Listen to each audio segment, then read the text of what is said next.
Awesome. Hi, everyone. Welcome back to another live community classroom with Michaels. Today's topic is crochet mittens for the family. So we have our friend Tamara Kelly from Moogly blog with us, and she'll be walking us through this amazing crochet mittens pattern. My name is Renee L. from Yarn Inspirations, and I'll be helping with any questions you might have during today's class. So please feel free to drop your questions in the chat, and we will make sure that Tamara answers them. And while we're getting ready to kick things off, let us know where you're watching from and who you'd be making these mittens for. I'm going to hand that over to you, Tamara. All right. Thank you so much, Renee. Hi, as she said, I'm Tamara from mooglyblog.com, and today I'm going to be using this great big skein to crochet mittens. I'm hoping to get through at least one mitten, but with the one skein of Caron 1 pound, depending on the size you make, you can get anywhere from 8 to 4 pairs of mittens out of one skein of yarn. So this is a great one to use and a great pattern to use if you've got a whole family to crochet mittens for this season. The sizes included are 2 to 4 years, 8 to 10 years, and adult. And the way kids grow, that tends to fit just about the whole family. So, like I say, we're going to be using this Caron 1 pound. In addition to the yarn, of course, you'll need a hook. The pattern calls for a US 7, 4.5 millimeter. I have my favorite Susan Bates right here. And then the other thing I'm going to recommend that you do use today is some stitch markers. And you'll see those closer up here when I go to my overhand camera. But I just want to show you the kind that I like to use. These are by Yarn Inspirations, and there are several different brands out there. See if we can get that to focus a little bit. But basically, it looks like a plastic safety pin. So if you don't have stitch markers, you can use things like an actual safety pin or little scraps of yarn or even a, trying to get one untangled here from my other stuff, but it doesn't want to come entangled. If you've got paper clips, whatever you can use, today some stitch markers are just going to be really helpful. Again, if you don't have them, we'll just go ahead and move on, but if you can get them while you make these, it'll just make it a lot easier. So with all that said, let's go ahead and go to the overhead camera, or overhand camera rather, and we'll see what we're working on here today. These are the mittens we're making, and as I mentioned, they do include 3 sizes right here: 2 to 4 years, 8 to 10 years, and adult. So let me pull this a little bit closer because I want to show you something really neat that they've done with this pattern. They have color-coded the size instructions. So today I'm going to be demonstrating the 2 to 4 years size because it's smaller and we have a better chance of getting through it in an hour. But it's real easy, and as you go through the pattern, you'll see there's just some small changes for the bigger sizes, and you can just follow the color instructions for the size you're making. So, for example, we'll come right over here to our very first set of instructions. With our main color, you chain 10 for the smallest size, 12 for that medium size, and 14 for the adult largest size. So if you've got the color code there to help you, but if you need to, you can also use a pen to just circle the size, the one that applies to the size you're making. Anytime you see a different number like that, that's when it's different for that size. Otherwise, the instructions apply to all the sizes. So that is just a really great feature of this pattern that I wanted to go ahead and point out. Makes it a lot easier to follow along. So let's go ahead and get started here with our first mitten. And the first thing we do is we make the cuffs. Now, anytime I have to make 2 projects or like this, or 2 items for one project, if you will, where I'm making 2 identical things, that's when gauge can become an issue. You really want both of your mittens to be the same size. And gauge is the size of your stitches, and whether you're stressed or relaxed or having a good day or a bad day, that can affect how you hold your yarn and the size of your stitches.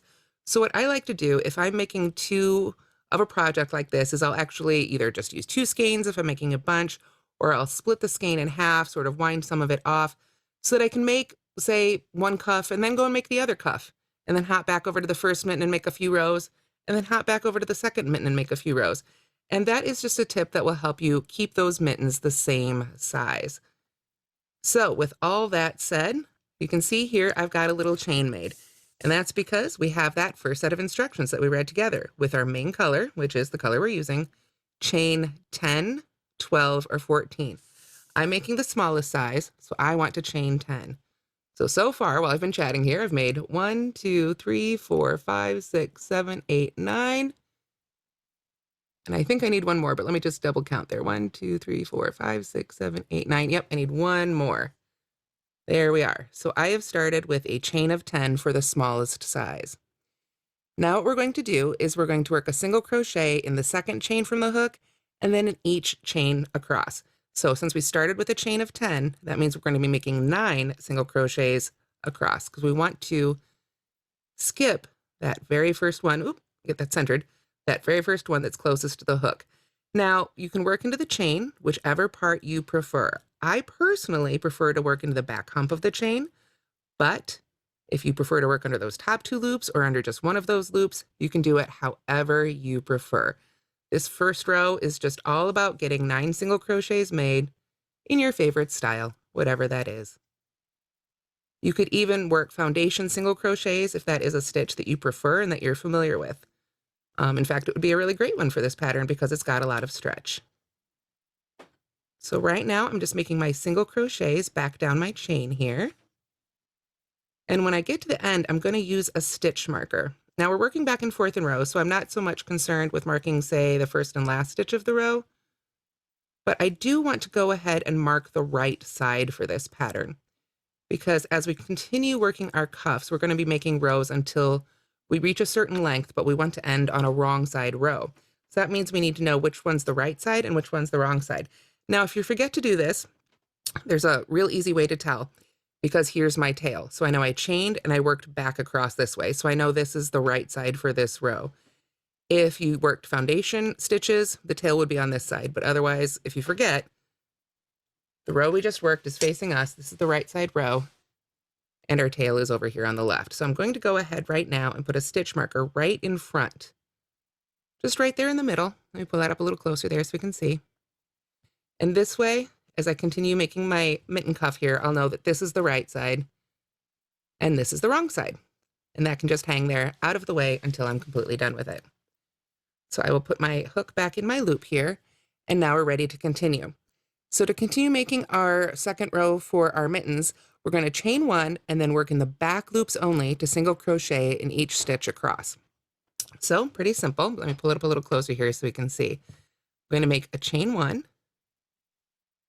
and turn, or turn and chain 1, however you like to do it. And I want to make sure we can see this really well here because it's a little darker yarn. And this is something you need to kind of see right here. This is the direction we're working back across this row. The front loop is always the loop that's closest to you, the crocheter. The back loop is the one that's furthest away. And now here I'm referring to those 2 loops at the top of each stitch. Let me get that a little closer yet. If we can really get that focus in on that there. So it doesn't matter, what stitch you're working into or which direction it's facing. The front of those 2 loops is always the one that's closest to you. The back loop is the one that's always furthest away. So to single crochet under that back loop only, we want to put our hook just right under that back loop only. We insert our hook basically right there in the center of the top of that stitch, in between the strands of the V. Then we just make our single crochet as usual. So let's do that again. We go to the next stitch and put our hook just right there in the middle of that V so that it goes under just that back loop. And that gives us our single crochet. And what that does, it leaves that front loop unworked and creates a little ridge there. And what that's going to do as we continue doing that here and back and forth in rows is create that ribbing look, that stretchy cuffed ribbing. This is a really common way to make crochet ribbing if you haven't done it before. It's often used for mittens and for hats and even for, I was going to say actual cuffs, of course, on sweaters as well as mittens, waistbands, all sorts of things, anything where you want that great, really ribbed sort of look. So there we are. I have single crocheted across. So now it's a little easier to see that ridge right there that's left behind and how that creates, get the right angle here so you can kind of maybe see it on the camera a little bit of a ribbing look. It'll be easier as you keep going to see it. But after this, all we do is we keep repeating row 2. So we chain 1, turn, and single crochet, always under that back loop only, always under that one that's furthest away from you. And what we're going to do is keep crocheting back and forth just like that, single crochet in the back loop only, until your cuff reaches a certain length. You may have followed patterns before that tell you to work to a certain row. This one's going to tell you to work to a certain length. So let's go ahead and take a look at that together here. And get it good and centered here on our camera. We see here, there's our second row that we just made, 1 single crochet in each single crochet to the end of the row, working in that back loop only. And then we repeat row 2, that second row, until it measures 4.5 inches, 5 inches, or 7 inches, depending on size. Here is the measurements in centimeters. Don't get confused. At first, I started trying to work till there and thought this was going to be a giant baby mitten. It's 4.5 inches for the small size, not 11.5 inches. That's 11.5 centimeters. So we're going to just continue making that second row until the whole thing measures 4.5 inches long. So let's look at that together. Here is a little sample of that I worked up last night, and I'm going to go ahead and jump to here just so that we can get through more of this mitten during our hour together here. So I'm going to take this stitch marker out that I had in there to hold open the loop, but you can see here I've got the right side marked, and you can really see what that ribbing looks like, and it's got some great stretch to it. It is just a really great simple technique to create crochet ribbing. You can see a little from the side there, it's a little easier now to see on this bigger piece. But as you can see, I've crocheted till it's about 4.5 inches long, and I actually had to go just a hair over because you need to end on a wrong side row. So I've got my stitch marker on this side, and that means the last row I made was going this way. It was a wrong side row. So that's a decision you'll have to make. If you hit 4.5 inches exactly at a right side row, then you can decide if you want your cuff to be a little bit tighter to pull a row out, or you can decide to go ahead and add one more, which is what I've done here today. Which one you do, you know who you're making them for, and that will help you decide a little bit what you'd like to do. So with all that said, before I move on to joining our seam and finishing up our cuff, are there any questions I can answer about the cuff? Chat's a little quiet right now, so maybe we'll give them a minute to kind of mull, and at our next break, we can chat a bit more then. Okay, sounds good.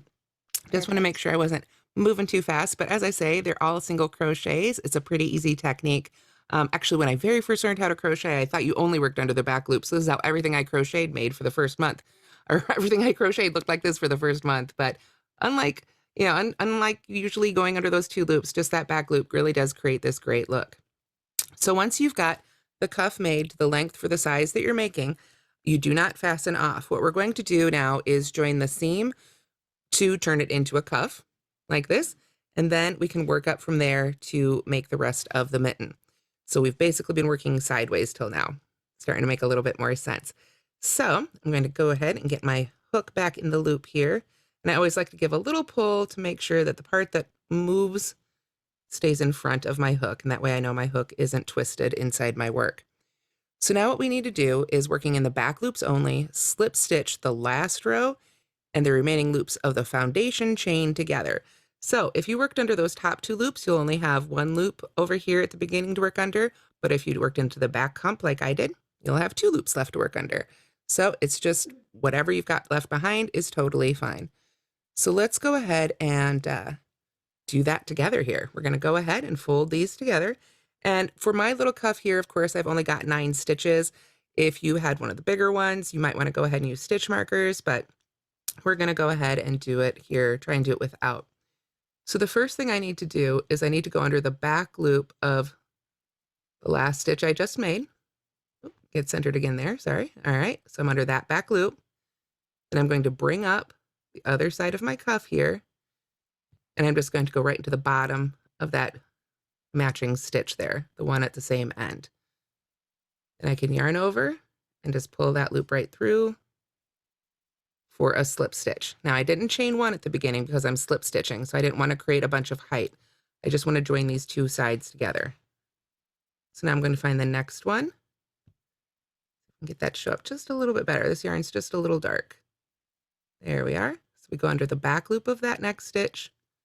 Oop, there. And then under whatever remains at the bottom there of the next stitch on the bottom. Slip stitch through, and that's done. And then we just continue working all the way across. And if you end up with 1 too many stitches on one side, it means you probably lost a stitch somewhere or ended up adding a stitch somewhere. So just make sure a couple times while you're making that cuff, if needed, you count your stitches to make sure that you aren't adding or subtracting anything. So I am most of the way across here, slip stitching on across. Got 2 more stitches here, and then we'll see how that looks. So we get down to that last one. It can be a little trickier. That end out of the way there. Get right under that very last one there.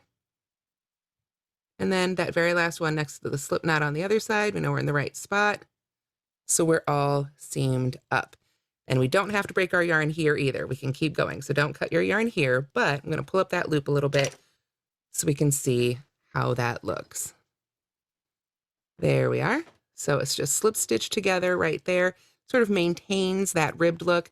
You can take that stitch marker out now if you want to, or I'm just going to go ahead and leave it there. Lets me know it's the outside of the cuff and it's not really in my way. So I will get my, see, that loop got flipped. Let me turn that around. There we are. Now, one more thing I'm going to do before I start crocheting onto the mitten is I'm going to go ahead and just send this little tail end on through. If you wanted to, you could go ahead and weave that end in now. I like to leave mine for the end on small projects like this. So I'm just going to send it through to the bottom of the cuff so it stays out of my way. And with that, then we are ready to begin doing the actual mitten. So that means we are going to be switching to page 2 of the PDF if you're following along, where it says begin working in rounds right there. So that's where we're at. Now what we need to do, if you're following along with the written instructions, is chain 1 and then work 18 or 22 or 28 single crochets evenly around. Again, it depends on the size you're making. I'm making this small, so I need to make 18. And this is the part where you're going to really want those stitch markers. So I'm going to pull that loop up again and put this down and pull in my little dish of stitch markers. When you need to work stitches evenly around, but you don't necessarily have a set number of rows that you're working into, then the best way to do it is to try and divide it up sort of mathematically. But don't panic. There's not a whole lot of actual math involved. We're just going to be basically cutting things in half. Let me show you what I mean. If I take my stitch marker, I know my seam's right here because that's where my loop is, and that's where I'm starting, and I put my stitch marker directly across from there, then I know I need to work 18 stitches around, but I only need to work 9 stitches between here and there, and then 9 stitches between there and here again. So I don't need to try and, I could end up making 17 and I've only gotten this far, or I get all the way around and I'm too short, whatever it is. This helps me visually break that up and start really dividing how many you're going to need in each section. So now I know that I'm going to need 9 across here. If I used another stitch marker and I broke this section up into 2, now, unfortunately, we're on an odd number, so I need 4.5 stitches in each of those sections. So what can I do? I can work 4 stitches in this first section, maybe put one right where the stitch marker is, and then another 4 here. I can add a stitch marker to the other side and do the same thing. So now I know if I do 4 there, 1 there, 4 there, 4 there, 1 there, 4 there, I'm going to hit my 18 and they're going to be evenly spaced. So if you're making the other sizes with 11 or 28 stitches respectively, then for instance, you'd start by splitting it in half and knowing you've got to do 11 on each half or 14. And then you can break it down from there and just really use those stitch markers to help you plot out the spacing for those. And that's going to give you a much more even finished result. So now that I've got the stitch markers in for my little cuff here, and I'm not going to worry about this side because that's where I'm starting. I'm going to go ahead and get my loop back, or my hook back in my loop here. And then we want to start with the chain 1. And then we're going to be single crocheting just right into the sides of those rows. So I always like to just sort of look at it for a minute and just think, where am I going to put those stitches? What's going to look good? How can I evenly space them? As I said, there's not really a set number of rows here, so I can't as easily say work, 1 stitch into the side of every other row or anything like that. I am going to mark that first stitch I made, so it's a little easier to find. But now I know I need to get 2 more in here before I get to that stitch marker. So there's 1. And sometimes you'll really have to squeeze them in there. The numbers, sometimes you'll look and say, oh my gosh, I'm putting, so many stitches in the side of so many fewer rows. And that's just the way it is. Sometimes you've really got to squeeze them in. When you think about a mitten, you want a tight cuff that then flares out a little bit for the hand. So it makes sense that we're going to be squeezing a few more stitches on here than you might otherwise do. So I've got those first 4 there, so I know I'm going to need another one basically right where that stitch marker is in the middle. So now I'll go ahead and move that stitch marker on out of the way. And then I know I've got this next little section right here, but for the next stitch marker, I need to get another 4 stitches in there. So we'll just sort of spread them out. That's the word I was looking for, spread. Did not want to come to mind. Spread them out evenly along the mitten cuff here. So while I am doing that, were there any questions? Or I keep seeing the phrase good idea come up, and it would be great. Renee, what are the great ideas people are having? Because that would be awesome to Um, share. we have some folks that are just sitting back and enjoying what I call yarn ASMR, where we're just enjoying it just feels nice to watch. Okay. And then they're going to go check out the recording a little bit later, which I think is a great idea. I like to do a dry run of things myself. Um, I'm also having just a really great time in this chat because it's very wholesome. Aw. Some folks are really excited to become the crocheting ant and to make those slippers that you slide across the hardwood floors in. So some good wholesome fun here, but Awesome. no questions so far. This is very thorough. Thank you. Great, great. I did see somebody ask, is this wrong side out? Nope. Oh, That little stitch marker we put on our ribbing there at the very beginning is on the outside of our mitten. So we are right side out right now. perfect. So, and Oh, worst case scenario, if somehow it got turned wrong side out, you could always just turn it right side out. Yes, so the wrong side is the inside and the right side is the outside. Thank you for asking. Sometimes it's easy to forget and just assume, everybody's inside your own head and knows the same things you are. So now I've worked another 4 here. I've got that one that I know I marked in the middle on this side. So am I picking up 2 strands each stitch? I saw that one pop up too. Great question. I try to, but when you are really squeezing extra stitches in like this, sometimes there's not 2 stitches there that you want to grab. I do try to though, whenever possible. I find it just gives a much better sort of anchoring to those stitches. Um, it just looks better bluntly in the end. I find if I can go under 2 stitches, but like I say, it doesn't always work out. Sometimes with sometimes when you're working in the side of the rows, it just doesn't want to work out that way. So, you can try it out. If you don't like the way it looks, pull it back out, double check it and do it again. So I'm going to double check because this is a really important stitch count to make sure at this point that you have the right number of stitches before you proceed. So I'm going to go ahead and just double check and recount mine here. Excuse me. 1, 2, 3, 4, 5, 6, 7, 8, 9, 10, 11, 12, 13, 14, 15, 16, 17. Thought I had one more to go, which I'm glad because I've got a little bit of space there. So that will fill that out perfectly. And there we go. Get under those 2 loops right there on the side. And of course, now that one doesn't want to pull through. Always the way it goes. There we go. All right. So now I've got my 18 single crochets all the way around that cuff. And thanks to using my stitch markers, they're pretty evenly placed. And of course, they're the same color. So if they're a little off, it's pretty well hidden as well. So then we simply join with a slip stitch to that first stitch to finish it off. Now at this point in the pattern though, from here on out, we're going to be working in rounds. So if you need to, you can steal that stitch marker from the cuff. Luckily, I've got a few here. And I'm going to go ahead and mark the last stitch of this round as well. I like to keep a stitch marker in the first and last stitch when I'm working in the round so that I don't accidentally mistake that slip stitch as a stitch. It's very simple to do. Happens even after years and years of crocheting. Sometimes you'll just be crocheting around, get off track, and end up counting that slip stitch in between. This way, I know that's the first stitch, that's the last stitch. That is not a stitch. Not a stitch we'll actually crochet into, of course. So that is the end of our big first round for working around the mitten. Round 2 is going to be relatively simple. It begins with a chain 2 and then half double crochet in each stitch around. Now, often a chain 2 counts as the first half double crochet of the round. Sometimes it doesn't. It really just depends on the pattern you're following. We're not trying to increase right here. We're just trying to work even. So if you want to count those first 2 chains as your first half double crochet, you can do that. but just, make sure that you mark those as your first stitch. When I personally make half double crochets instead of a chain two, I like to sort of just pull my loop up a little higher for sort of a tall chain one, and then treat that as my turning chain. But you can do it however you want. The instructions say to start with a chain two. I'm going to start with a chain one. I like it better for my mitten. And I always say, the point of crocheting is to make it your own.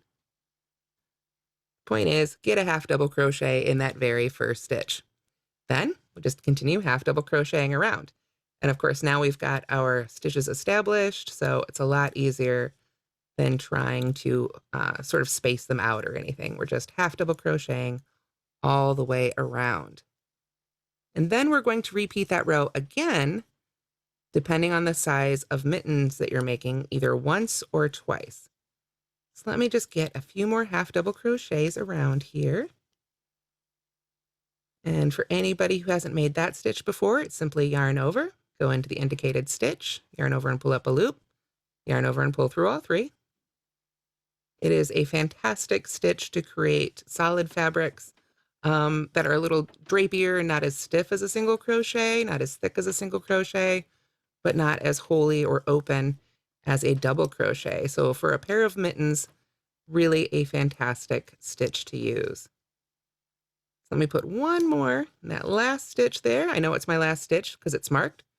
So I'm going to go ahead and move that stitch marker on up to that stitch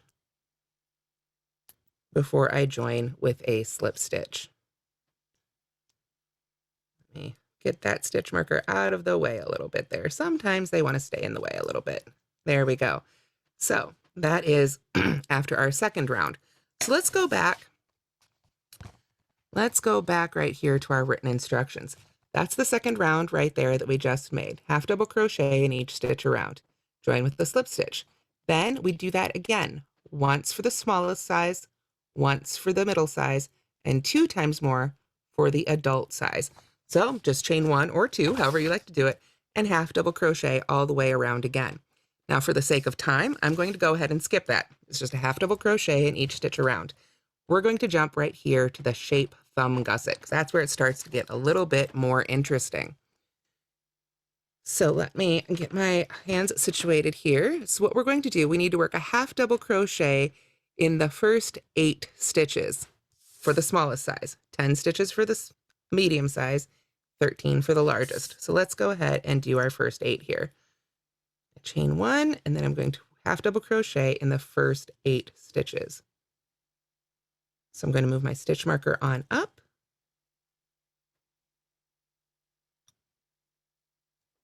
And we'll do 2 and 3 and 4. Oop. Got a little tangled there.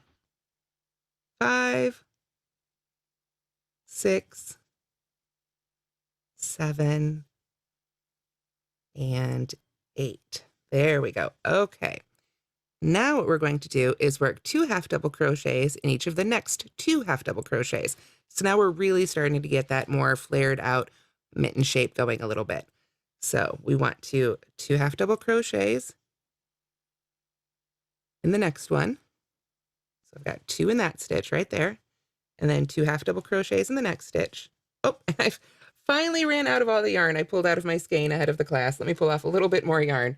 I had a whole little pile nicely in my lap, and I finally ran through it. There we go. Okay. All right, so we've got 2 in that one. We need a second one in this one right here.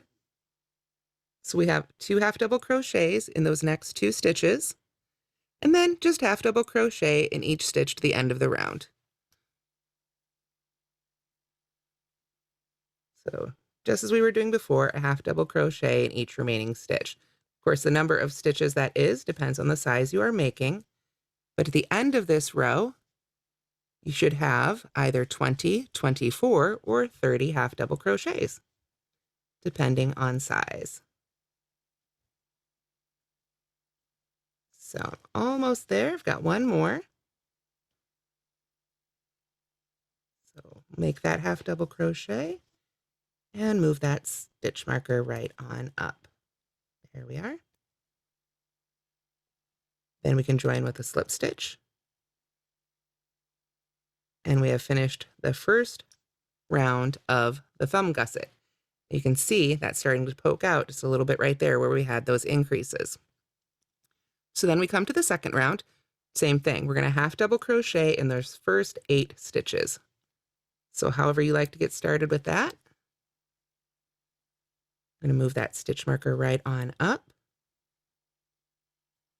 So there's 1,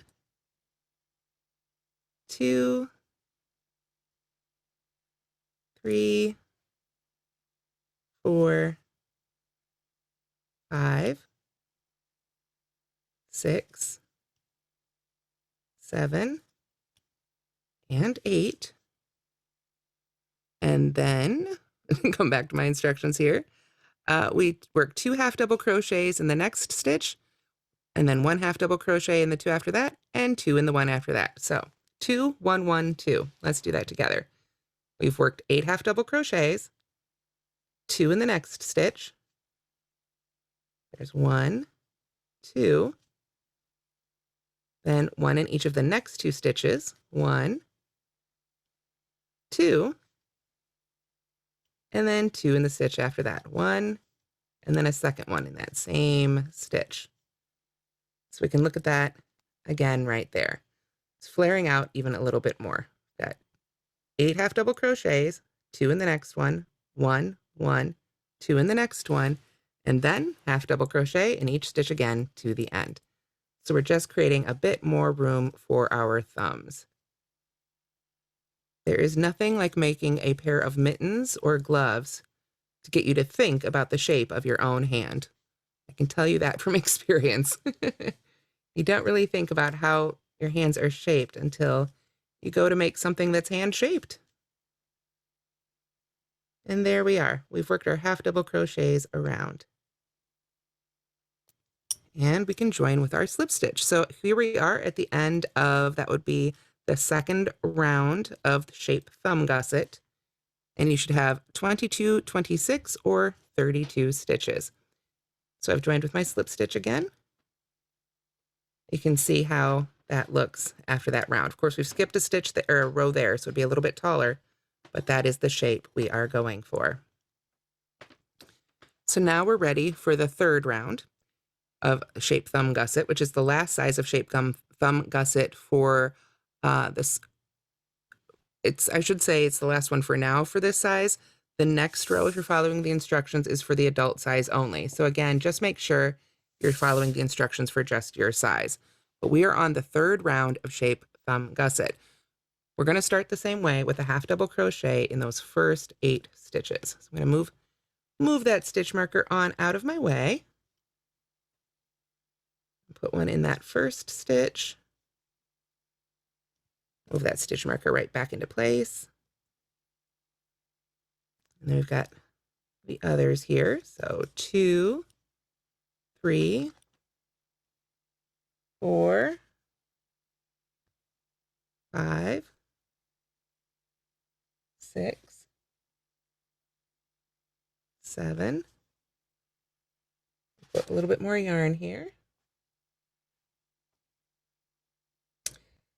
This isn't Caron 1 Pound, I don't believe is officially a center pull yarn, but it is usually one that's relatively easy to get a center pull going for. I just haven't gotten to mine yet. 1, 2, 3, 4, 5, 6. 1, 2, 3, 4, 5, 6, 7. Yep, one more. There's 8. There we go.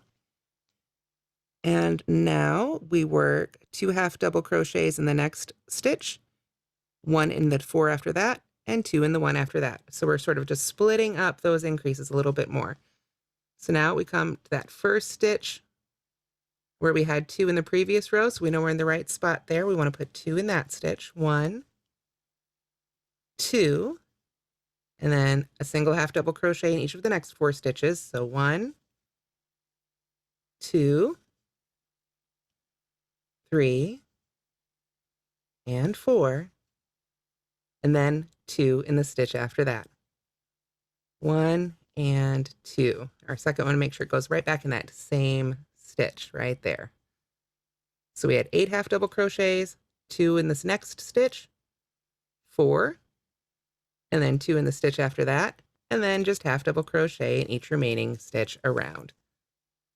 So at the end of this third round of shape thumb gusset, you should have 24, 28, or 34 half double crochets, depending on size. And at the end of this row, we're going to go ahead and join with a slip stitch, just as we've been doing for every other row of this pattern. I really like using these stitch markers. It just makes it a lot quicker. I don't have to worry about counting out my stitches as often. It helps me keep track of my stitches so I don't accidentally add any or lose any, thinking that I've hit a slip stitch when I haven't yet. It's just such a great tool to add to your crochet toolbox if you haven't already. There we are. Alrighty, so that is the angle we're getting there for that thumb gusset after the third round. So if you are making the adult size, this is the row we just made. There's another row here you need to make for the adult size only. But then we come to the second column here, all sizes next round. So this is where we pick back up for the small or medium sizes.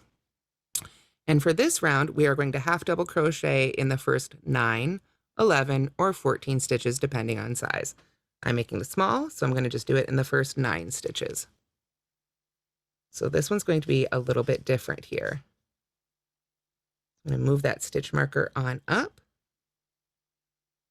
This is the round where we're actually sort of going to be making sort of the, basically the hole that the thumb itself will go through. We've been creating the gusset that sticks out for the hand right here.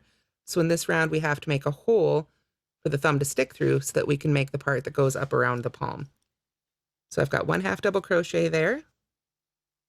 There's 2, 3, 4, 5, 6, 7, 8, and 9. And now what we do is chain 2 and place a stitch marker on the second chain. So 1, 2, get a stitch marker here, and I'm just going to put it right on that second chain. There we are. Anytime the instructions specifically tell you to put a stitch marker somewhere, always very important to do it if you can, because undoubtedly that will probably get referenced again later, or it'll be a helpful spot that we need to know. So we've chained 2 and we've put our stitch marker on the second chain. So what we need to do now is skip several stitches. Again, this is going to depend on size. If you're making the smallest size like I am, it's 6. The medium size is 6. The largest size is 8. So skipping stitches, we literally just skip right over them. We need to skip 6 for this size. We've got 1, 2, 3, 4, 5, 6. I'm going to use my other hand to sort of mark that 7th stitch. I know that's where I'm going to be working into next. What we need to do now is half double crochet in each remaining half double crochet to the end. So we've skipped those next 6 stitches, and I want to yarn over and go into the 7th. Go ahead and make that stitch so we can see what that looks like here. There we are. So now I've got a chain 2, skip 6, and I just start half double crocheting again in the next stitch and then continue on around. So let me finish this row and we'll see what that looks like here. Are there any questions? I didn't see any pop up, but I just want to make sure I'm not leaving anyone behind. No, we're still just chilling. Okay, great. I saw the very first person I saw pop up saying where they were from said Michigan. So I thought, my first thought was, well, they're in the right place. If anybody needs mittens. There we go. Okay, so I have half double crocheted in that very last stitch. So I will move up that stitch marker and put my slip stitch in, and then we can take another look at what that's done to our mittens so far here. There we go. Okay. Now let me pull up a little bit more yarn here too, but this is what it looks like so far. And right there, oh, chilly in Boston too, I believe it. My goodness. Beautiful city though. Okay. So I had to pull up some more yarn there. This is our little hand. And unfortunately, of course, since I'm making the smaller size, my hand's not going to fit into it. But hopefully this will give you an idea. This is essentially the move that we've made in that row. Right there, that little hole that we skipped looks a little bit like Cookie Monster. That will be the hole for the thumb. So now what we can do is to continue to crochet up for the hand and the I was going to say the toes, the fingertips, the tips, the toes of the hand, the fingertips. So there we go. Yes, it does look like cookies. It must be dinner time here. Bark, bark. All right. So continuing on with our written pattern. That was that all sizes next round right there. So now we just want to come to where it says next round right there.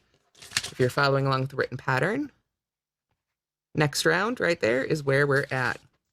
So the first thing we do is half double crochet in those first 9 stitches again. Here we go. There's one. Move that stitch marker on up. I think I finally got back to where I had my center pull.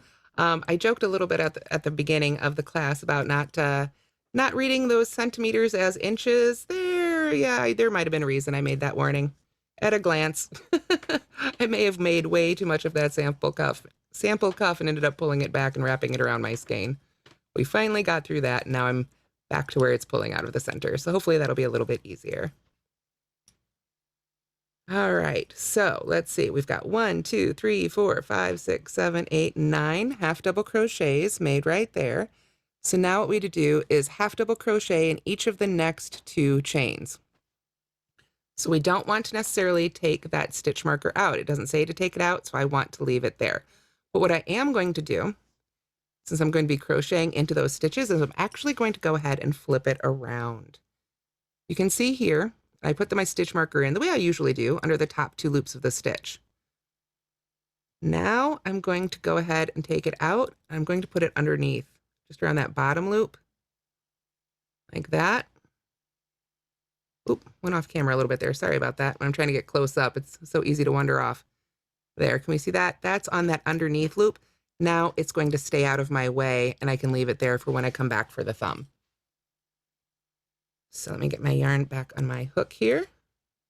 And our instructions, of course, half double crochet in those 9 stitches, half double crochet in each of those 2 chains. So we do want to go right into those actual chains. We don't want to go into that chain space. So when I work into the one with the stitch marker right there, I'll just kind of go right under those top 2 loops and ignore the stitch marker along with that underneath. There we go. So now we have a half double crochet in each of those 2 chains, and then just half double crochet in each stitch around again. Now, one thing I do want to point out, this is a very common problem with half double crochets. Love the stitch, gorgeous stitch. This one thing can happen. If you've got a half double crochet after a series of chains, that right there, you see how that looks like another chain? That's the top of that half double crochet stitch. If you look really closely there at the body of the stitch there, that is our next half double crochet stitch. So especially if you're a beginner, it can be very easy to mistake that for a chain. If you're making things, for instance, in squares, it's very easy to miss that stitch. So just always when you're working in half double crochet, keep an eye out for there, count your stitches, because it can be so easy to accidentally skip over that stitch or think that it's a chain or something like that. Think you've made too many chains, when of course we know we've only made 2. It's just a little tip to always watch out for when you're making half double crochet stitches. So now I'm just continuing to stitch around, and of course that's basically all we've done for this round. We half double crocheted in each stitch, whether it was a chain or another half double crochet. So I'll move that last stitch marker up and join with a slip stitch.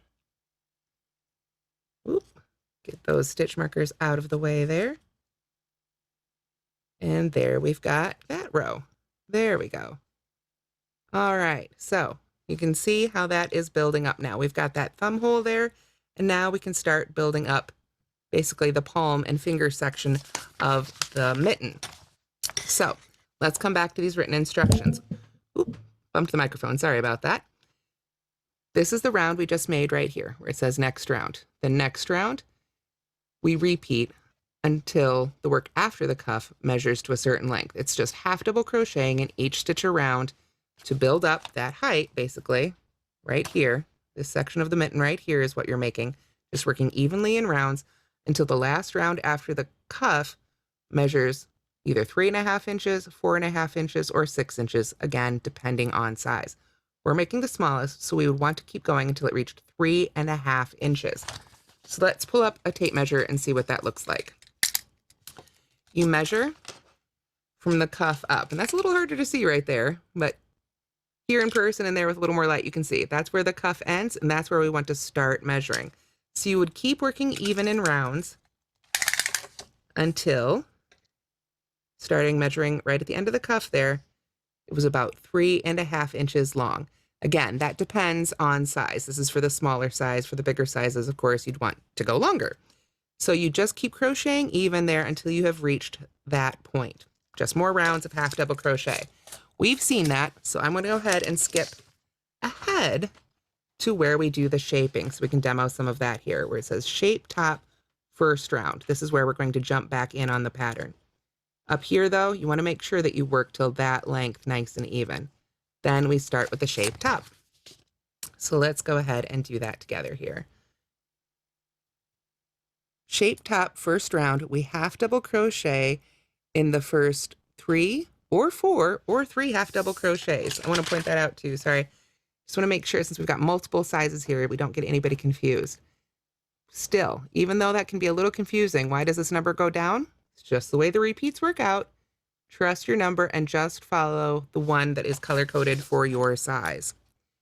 So let's half double crochet in those first 3 stitches. So I'm going to chain and half double crochet in that first stitch. There we go. I'll go ahead and move that stitch marker up. So there's 1, and then in the second stitch, and then in the third stitch, and then we half double crochet 2 together. So there's a couple different ways to half double crochet 2 together, and that's, you know, you can use basically whichever one you prefer. So let me go ahead and show you a couple different ways to do it. The standard way to half double crochet 2 together is to yarn over, go into the next stitch, yarn over and pull up a loop. So now you've got 3 loops on the hook. Yarn over again, go into the next stitch, yarn over and pull up a loop. And now you've got 5 loops on the hook. You can see all those there. Then you'd yarn over and pull through all 5 of those loops. Turns 2 half double crochet stitches into 1 half double crochet stitch. Now, here's the thing. Again, it's kind of hard to see here on this little stitch on camera, but that half double crochet 2 together, it's just a bit puffier than your other half double crochet stitchers. It's a little thicker, it's a little bit more noticeable. So I want to show you a little trick that I like to use for half double crochet 2 togethers that I think just gives a little bit better looking result in the end. It's sort of a combo move here that, well, I'll just show you. We're going to yarn over and go into the next stitch and yarn over and pull up my loop just as before, 3 loops on the hook. But now, instead of yarning over again, I'm just going to go ahead and go into the next stitch and pull up a loop. So with just 4 loops on the hook, I'll yarn over and pull through all 4 loops. And it's a subtle difference, but I do feel that this way looks a little bit more like the other half double crochets in the row. It's a little less puffy, it's a little less noticeable. So we're going to go ahead and do that again, because that is our repeat for this round. We half double crochet in 3 stitches, then half double crochet 2 together. Half double crochet in 3 stitches, half double crochet 2 together, all the way around. So let's half double crochet 1, 2, 3, and then here's that decrease again. I'm going to yarn over, go into the next stitch and pull up a loop, 3 loops on my hook, then just go right into the next stitch, yarn over and pull up a loop. So there's 4 loops on the hook, and then yarn over and pull through all 4. Of course, if you prefer the standard way to half double crochet 2 together with 5 loops, that's totally fine too. It's all up to you, whatever you prefer to use for your mitten. So now I have to go again. 1, 2, 3, and then half double crochet 2 together again. So there's that decrease right there. Then repeat it again. Half double crochet in the next 3 stitches, or 4, depending on size. So 2, 3, and now I can look and see, am I in the right spot? Did I miss anything? I'm good to go, because all I have left is a half double crochet 2 together, and the second half of that will land me in that final stitch. So that will be the final stitch for that round. And at the end of that round, depending on the size you're making, you should have 16, 20, or 24 stitches. Now, this is basically how the remainder of the decreasing here at the top for the shaping of the top of the mitten continues. And we have, I believe, I just want to absolutely double check, just one more round to go for this smallest size. For the larger sizes, you'll need to do a couple more rounds of decreases, but for the smaller size, we have just one more round to go, but it's basically the same thing. Only this time, you half double crochet 2, then half double crochet 2 together. So you don't have as many stitches in between those decreases. But after you've done that, what you want to do is finish off the top and make the thumb. We've only got a few minutes left, so I'm not going to do that second decrease round because I've shown you all the stitches for that. But when you've got that last decrease, so the top of your mitten is nice and small, you'll want to get your scissors out. I was doing a Christmas ornament earlier today, so I've got little ornament hooks trying to stick to everything on me here. So we're going to cut a long tail here. We don't want to cut a short tail like we normally would to weave it in rather. We want to cut a nice long tail, about a foot or so. And then you would put that yarn end on your yarn needle. Oop, let me get that through there. There we go. Go ahead and put that on your yarn needle. If you don't have a yarn needle yet, these are a really great tool to have. They too come in different sizes, just like hooks. But the point is that they have a large opening there, so you can get yarns through, not just threads. And this one's a little sharper than most. They aren't always as sharp. A lot of times they're quite dull, which is fine. That's what we want for a yarn needle. There we are. So I've go ahead and thread that on my yarn needle. I'm going to go ahead too and get these stitch markers out of the way, because we're going to pretend this was the last round, even though it wasn't. So what we need to do now, and you'll have fewer stitches than this when you do it, because like I say, I'm supposed to keep decreasing, but for the sake of time, we're going to keep going. What you want to do is take your yarn needle and go from the outside in under every stitch. So you see what I'm doing right there? Towards the center, or towards the inside, if you will, of the mitten. Then I just go right to the next stitch. And always go towards the center here. And we're just going to work all the way around. And like I say, on the real mittens, you'll have a lot fewer of these stitches. This one is rather too many stitches to probably use this technique on, but we'll see if we can kind of demo it anyway here. Going all the way around. I think you get the idea. Go all the way around till you get back to where you began, and then just give it a really strong pull. And again, I haven't gotten all the way around for this one, but for the sake of time, I'm going to just stop right here. And you want to just keep pulling. You can do it every few stitches if you want to too, but keep pulling, and you can see that'll gather all of those closed. And then you can just take your yarn needle, send it right back to the middle of the mitten, and weave in that end on the inside of the mitten. And that's how you close up the top. So the only thing I didn't get to on the pattern then, oops, got all my supplies laying all over now, is the thumb. So we'll see here in these last few minutes just how much we can get done of the thumb, since, as we've talked about, this class is being recorded, so you can go back and watch it at any time. And if you are watching on the recording and I have gone a little too fast for you, please do feel free to use that gear icon to slow it down or speed it up if necessary too, so that you can follow along at your own pace. So what we're going to do is we're going to join our yarn with a slip stitch at the stitch marker. That's where that stitch marker finally comes in handy again. Well, I'm glad I left it on that bottom loop right there, because that's where I'm going to be joining with a slip stitch so that we can start making that thumb. So you can really just get it arranged in your hands here, however is comfortable for you. Find that same stitch there. We put our stitch marker in, and join to that with a slip stitch. I like to pull those down nice and tight. So now that we've joined there, I'm going to go ahead and get the stitch marker out of the way. I think it's going to get in the way now. It's done its job. We know we're in the right spot. So now we need to half double crochet in each of these loops of basically those bottom two loops of those two chains. Remember, we joined to that second chain, and now we're joining from the outside.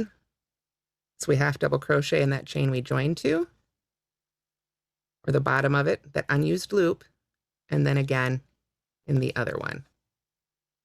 So we've got 2 half double crochets right in the bottom of those 2 chains we made back when we were making the thumb gusset. Now what you need to do is, just double checking my instructions here, half double crochet in each of those stitches that you skipped. So if you skipped 6, then you'll be crocheting those 6 skipped stitches. If you skipped 8, you'll have to skip 8. But I want to point out, look really closely, I worked into that stitch. That feels like the one I'd want to go into next, but that's actually the next stitch right there. So just to make sure you don't accidentally end up back in that same stitch again, because then you'll be saying, oh my gosh, I've got too many stitches here to work into. Now, that said, if you wanted to work into that stitch, if you found it left a gap that you don't like, you could do a little decrease over that space and in that stitch to sort of fill out that space. Oops, sorry. Trying to pull up some more yarn there. Right there. So we've got those 2 there. 1, 2, 3, 4, 5. I've got 1 more stitch that I skipped right there that I would work into. And then we would join with a slip stitch, I believe. Double checking, yes, we join with a slip stitch, that first half double crochet that we made right there.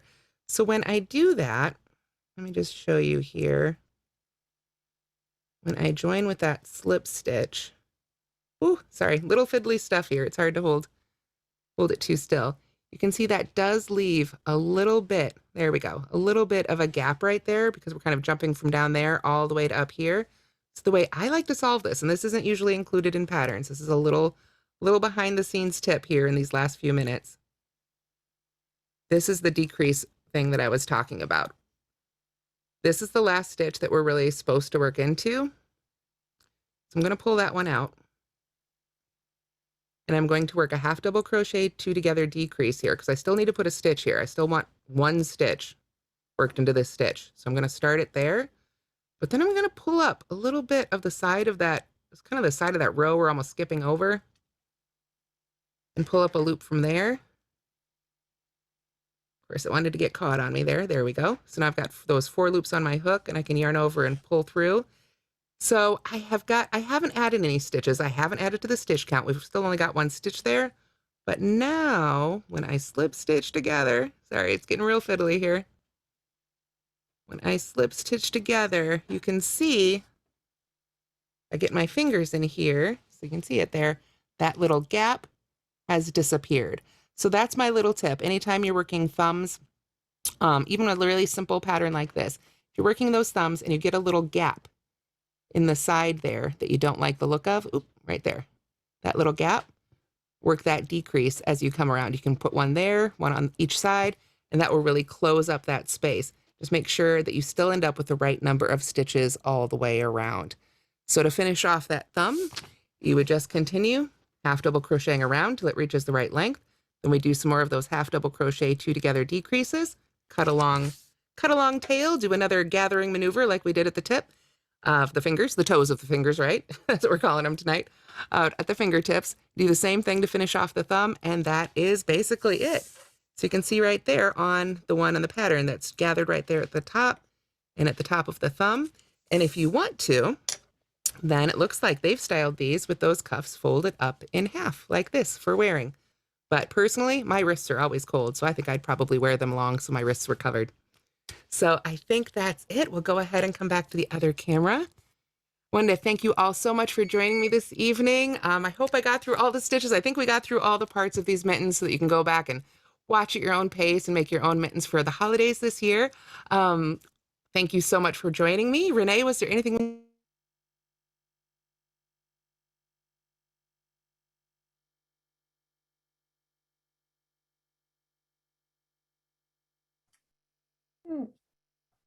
Strange things happening there. Looks like Renee's all set. So it is 7 o'clock. So I think I'm going to call it an evening and go have some dinner. I hope you guys have a great night and a great Thanksgiving holiday if you're celebrating this week. And we'll see you all again. Have a great night, everybody.